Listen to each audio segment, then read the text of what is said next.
Hi hello welcome to 24/7 news TV. ఈ రోజు మనతో పాటు బీఆర్ఎస్ పార్టీ లీడర్ శ్రీకాంత్ సముద్రాల గారు ఉన్నారు. ఆయనతో మాట్లాడదాం. హాయ్ సార్, నమస్తే. నమస్తే అమ్మా. ఎలా ఉన్నారు సార్? బాగున్నామ్మా, మీరు ఎలా ఉన్నారు? బాగున్నాను సార్. ఇప్పుడు బీఆర్ఎస్ పార్టీలో గ్రూప్ తగాదాలు జరుగుతున్నాయి, సీట్ల కోసం పంచాయతీలు జరుగుతున్నాయి.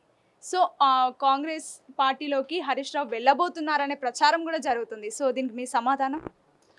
ముందుగా అసలు మా పార్టీలో ఎలాంటి విభేదాలు లేవు, ఎలాంటి గొడవలు లేవు. ఉన్నదల్లా ఒకటే, మళ్ళీ తిరిగి మన పార్టీ ప్రభుత్వం వైపు రావాలి, మళ్ళీ కేసీఆర్ గారిని ముఖ్యమంత్రిని చేసుకోవాలి అనే ఆలోచనే తప్ప ఏ నాయకులకు కూడా ఏ మధ్యన కూడా డిస్టర్బెన్సెస్ లేవు. ఇవన్నీ అధికారపక్షమైన కాంగ్రెస్ పార్టీ వాళ్ళు మరియు బీజేపీ పార్టీ వాళ్ళు ఇవన్నీ ఇలాంటి నిందలు వేస్తూ ఉంటారనమాట. వాళ్ళ పనే అది. రెండు జాతీయ పార్టీలు ఒకటే ఎజెండా, నిందలు వేయాలి, ఒక అబద్ధాన్ని 100 సార్లు పలకాలి. వాళ్ళు అదే మాట్లాడతారు, వీళ్ళు అదే మాట్లాడతారు, గమనించండి. కాబట్టి ఒక అబద్ధాన్ని 100 సార్లు నిజం నిజం అని అన్నంత మాత్రాన అది నిజం కాదు. ఎప్పటికైనా నిజం నిజమే, అబద్ధం అబద్ధమే. కాబట్టి అవన్నీ ఫేక్ అండి, అవన్నీ నమ్మొద్దు, అవసరమే లేదు. ఆల్రెడీ పార్టీ నుంచి వెళ్ళిపోయిన నాయకులే ఎందుకు వదిలి వచ్చామరా బాబు అని జుట్టు పీక్కుంటున్నారు. అయ్యో ఇప్పుడు ఎటు కాని పరిస్థితి అయిపోయింది మనకి, ఇక్కడ ఉన్న దగ్గర మనం ఏది చేయలేకపోతున్నాము, ఆ ఉన్న మంచి పార్టీని వదులుకొని బయటికి వచ్చినామని వాళ్ళే మనస్తాపం పడుతున్నారు. అలాంటి పరిస్థితి ఉంది. మొన్న జరిగిన ఏదైతే రజతోత్సవ సభ ఉందో ఆ సక్సెస్ చూసి ఇంకా జుట్టు పీక్కుంటున్నారు. నాకు తెలిసి ఈ రెండు జాతీయ పార్టీలకి నిద్ర పడతలేదు.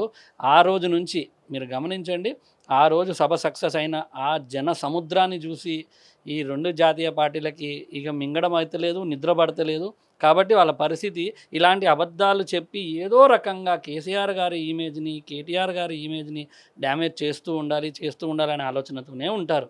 హరీష్ రావు గారు ఒక ముచ్చట ఇలాంటి టాపిక్కే ఒకసారి మీరు బీజేపీలో వెళ్తున్నారంట కదా సార్ అని చెప్పానంటే, ఆయన నాకు తెలిసి TV9లోనో NTVలోనో వారు ఇంటర్వ్యూ ఇచ్చారు. నేను ఏదైనా ఒక అధికారంలో అంటే ఒక మినిస్టర్గా ఉండడం కన్నా నా సెల్ఫ్ రెస్పెక్ట్ని కాపాడుకోవడంలో నేను నిమగ్నమై ఉంటా. పొద్దున లేస్తే రాత్రి వరకు నేను ఎంతమందికి సహాయపడతా, ఈరోజు నా దగ్గరికి ఎంతమంది వచ్చిరో వారికి నేను ఏ విధంగా న్యాయం చేయగలుగుతా అనే నిబద్ధత కలిగిన మనిషి ఆయన ఒక గొప్ప నాయకుడు. అలాంటి నాయకులని ఇప్పుడు ఇదే నాకు తెలిసి మీరు గమనించండి, కాంగ్రెస్ పార్టీ అయినా బీజేపీ పార్టీ అయినా కేటీఆర్ గారిని, కేసీఆర్ గారిని, హరీష్ రావు గారిని, కవితక్క గారిని, ఈవెన్ చెప్పాలంటే బీఆర్ఎస్ పార్టీలో ఉన్న ఏ నాయకుడిని కూడా వాళ్ళు గెలకలేరు. ఎందుకంటే వాళ్ళ ఒక స్టాండర్డ్, వాళ్ళు కేసీఆర్ గారి సైన్యం, కేసీఆర్ గారి దగ్గర ట్రైనింగ్ అయిన నాయకులు. వాళ్ళకి ఎలా ఉండాలి, ఎలా ముందుకు పోవాలి, ప్రజలకు ఏ విధంగా సేవ చేయాలి, ఏ విధంగా ముందుకు పోయి ఒక మంచి పేరు తెచ్చుకోవాలి, వ్యక్తిత్వాన్ని కాపాడుకోవాలి అనే ఇదిలోనే ఉంటారు. కాబట్టి వీళ్ళ ప్రయత్నం అదేనండి. తెలంగాణ ఎప్పుడైతే ఉద్యమం స్టార్ట్ అయిందో అప్పటి నుంచి కూడా కేసీఆర్ గారి ఫ్యామిలీ మీద ఇలాంటి నిందలే వేస్తూ వస్తూనే ఉన్నారు, మనం చూస్తూనే ఉన్నాం.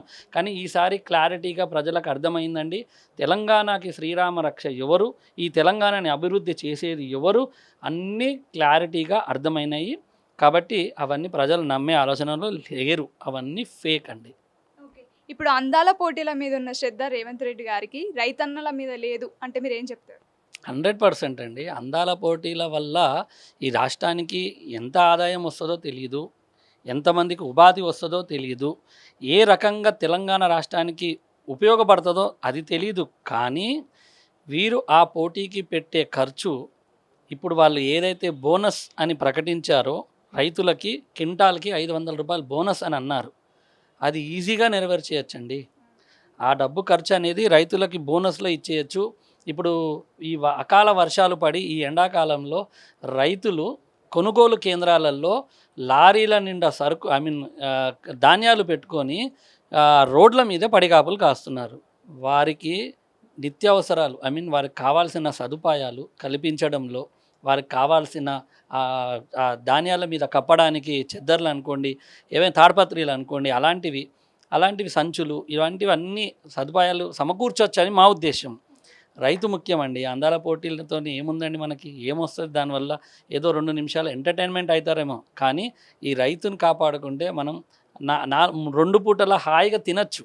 అదే ఆలోచించాలి. మనకి రైతు ముఖ్యం కాబట్టి, రైతు సంక్షేమమే ముఖ్యం కాబట్టి, ఆ డబ్బు అనేది దుర్వినియోగం కాకుండా రైతులకు ఉపయోగపడాలని నేను కోరుకుంటున్నాను. ఇప్పుడు బీఆర్ఎస్ పార్టీలో గ్రూప్ తగాదాలు జరుగుతున్నాయి, సీట్ల కోసం పంచాయతీలు జరుగుతున్నాయి. సో కాంగ్రెస్ పార్టీలోకి హరీష్ రావు వెళ్ళబోతున్నారనే ప్రచారం కూడా జరుగుతుంది. సో దీనికి మీ సమాధానం? ముందుగా అసలు మా పార్టీలో ఎలాంటి విభేదాలు లేవు, ఎలాంటి గొడవలు లేవు. ఉన్నదల్లా ఒకటే, మళ్ళీ తిరిగి మన పార్టీ ప్రభుత్వం వైపు రావాలి, మళ్ళీ కేసీఆర్ గారిని ముఖ్యమంత్రిని చేసుకోవాలి అనే ఆలోచనే తప్ప ఏ నాయకులకు కూడా ఏ మధ్యన కూడా డిస్టర్బెన్సెస్ లేవు. ఇవన్నీ అధికారపక్షమైన కాంగ్రెస్ పార్టీ వాళ్ళు మరియు బీజేపీ పార్టీ వాళ్ళు ఇవన్నీ ఇలాంటి నిందలు వేస్తూ ఉంటారనమాట. వాళ్ళ పనే అది. రెండు జాతీయ పార్టీలు ఒకటే ఎజెండా, నిందలు వేయాలి, ఒక అబద్ధాన్ని 100 సార్లు పలకాలి. వాళ్ళు అదే మాట్లాడతారు, వీళ్ళు అదే మాట్లాడతారు, గమనించండి. కాబట్టి ఒక అబద్ధాన్ని 100 సార్లు నిజం నిజం అని అన్నంత మాత్రాన అది నిజం కాదు. ఎప్పటికైనా నిజం నిజమే, అబద్ధం అబద్ధమే. కాబట్టి అవన్నీ ఫేక్ అండి, అవన్నీ నమ్మొద్దు, అవసరమే లేదు. ఆల్రెడీ పార్టీ నుంచి వెళ్ళిపోయిన నాయకులే ఎందుకు వదిలి వచ్చామరా బాబు అని జుట్టు పీక్కుంటున్నారు. అయ్యో ఇప్పుడు ఎటు కాని పరిస్థితి అయిపోయింది మనకి, ఇక్కడ ఉన్న దగ్గర మనం ఏది చేయలేకపోతున్నాము, ఆ ఉన్న మంచి పార్టీని వదులుకొని బయటికి వచ్చినామని వాళ్ళే మనస్తాపం పడుతున్నారు. అలాంటి పరిస్థితి ఉంది. మొన్న జరిగిన ఏదైతే రజతోత్సవ సభ ఉందో ఆ సక్సెస్ చూసి ఇంకా జుట్టు పీక్కుంటున్నారు. నాకు తెలిసి ఈ రెండు జాతీయ పార్టీలకి నిద్ర పడతలేదు. ఆ రోజు నుంచి మీరు గమనించండి, ఆ రోజు సభ సక్సెస్ అయిన ఆ జన సముద్రాన్ని చూసి ఈ రెండు జాతీయ పార్టీలకి ఇక మింగడం అవుతలేదు, నిద్ర పడతలేదు. కాబట్టి వాళ్ళ పరిస్థితి ఇలాంటి అబద్ధాలు చెప్పి ఏదో రకంగా కేసీఆర్ గారి ఇమేజ్ని, కేటీఆర్ గారి ఇమేజ్ని డ్యామేజ్ చేస్తూ ఉండాలి అనే ఆలోచనతోనే ఉంటారు. హరీష్ రావు గారు ఒక ముచ్చట ఇలాంటి టాపిక్కే ఒకసారి మీరు బీజేపీలో వెళ్తున్నారంట కదా సార్ అని చెప్పానంటే, ఆయన నాకు తెలిసి TV9లోనో NTVలోనో వారు ఇంటర్వ్యూ ఇచ్చారు.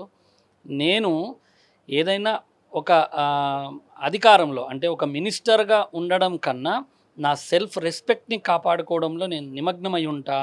పొద్దున లేస్తే రాత్రి వరకు నేను ఎంతమందికి సహాయపడతా, ఈరోజు నా దగ్గరికి ఎంతమంది వచ్చిరో వారికి నేను ఏ విధంగా న్యాయం చేయగలుగుతా అనే నిబద్ధత కలిగిన మనిషి ఆయన ఒక గొప్ప నాయకుడు. అలాంటి నాయకులని ఇప్పుడు నాకు తెలిసి మీరు గమనించండి, కాంగ్రెస్ పార్టీ అయినా బీజేపీ పార్టీ అయినా కేటీఆర్ గారిని, కేసీఆర్ గారిని, హరీష్ రావు గారిని, కవితక్క గారిని, ఈవెన్ చెప్పాలంటే బీఆర్ఎస్ పార్టీలో ఉన్న ఏ నాయకుడిని కూడా వాళ్ళు గెలకలేరు. ఎందుకంటే వాళ్ళ ఒక స్టాండర్డ్, వాళ్ళు కేసీఆర్ గారి సైన్యం, కేసీఆర్ గారి దగ్గర ట్రైనింగ్ అయిన నాయకులు వాళ్ళు.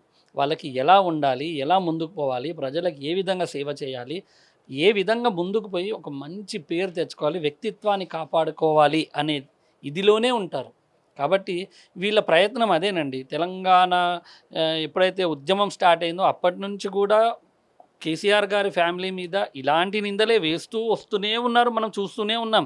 కానీ ఈసారి క్లారిటీగా ప్రజలకు అర్థమైందండి, తెలంగాణకి శ్రీరామ రక్ష ఎవరు, ఈ తెలంగాణని అభివృద్ధి చేసేది ఎవరు, అన్నీ క్లారిటీగా అర్థమైనాయి. కాబట్టి అవన్నీ ప్రజలు నమ్మే ఆలోచనలో లేరు, అవన్నీ ఫేక్ అండి. ఇప్పుడు అందాల పోటీల మీద ఉన్న శ్రద్ధ రేవంత్ రెడ్డి గారికి రైతన్నల మీద లేదు అంటే మీరు ఏం చెప్తారు? 100% అండి. అందాల పోటీల వల్ల ఈ రాష్ట్రానికి ఎంత ఆదాయం వస్తుందో తెలియదు, ఎంతమందికి ఉపాధి వస్తుందో తెలియదు, ఏ రకంగా తెలంగాణ రాష్ట్రానికి ఉపయోగపడుతుందో అది తెలియదు. కానీ వీరు ఆ పోటీకి పెట్టే ఖర్చు, ఇప్పుడు వాళ్ళు ఏదైతే బోనస్ అని ప్రకటించారో రైతులకి క్వింటాల్కి 500 రూపాయలు బోనస్ అని అన్నారు, అది ఈజీగా నెరవేర్చేయచ్చండి. ఆ డబ్బు ఖర్చు అనేది రైతులకి బోనస్లో ఇచ్చేయచ్చు. ఇప్పుడు ఈ అకాల వర్షాలు పడి ఈ ఎండాకాలంలో రైతులు కొనుగోలు కేంద్రాలలో లారీల నిండా సరుకు ధాన్యాలు పెట్టుకొని రోడ్ల మీద పడిగాపులు కాస్తున్నారు. వారికి నిత్యావసరాలు వారికి కావాల్సిన సదుపాయాలు కల్పించడంలో, వారికి కావాల్సిన ధాన్యాల మీద కప్పడానికి చెద్దర్లు అనుకోండి, ఏవైనా తాడిపత్రులు అనుకోండి, అలాంటివి సంచులు, ఇలాంటివన్నీ సదుపాయాలు సమకూర్చొచ్చని మా ఉద్దేశం. రైతు ముఖ్యమండి. అందాల పోటీలతో ఏముందండి, మనకి ఏమొస్తుంది దానివల్ల? ఏదో 2 నిమిషాలు ఎంటర్టైన్మెంట్ అవుతారేమో, కానీ ఈ రైతుని కాపాడుకుంటే మనం 2 పూటలా హాయిగా తినచ్చు. అదే ఆలోచించాలి. మనకి రైతు ముఖ్యం. కాబట్టి రైతు సంక్షేమమే ముఖ్యం కాబట్టి ఆ డబ్బు అనేది దుర్వినియోగం కాకుండా రైతులకు ఉపయోగపడాలని నేను కోరుకుంటున్నాను.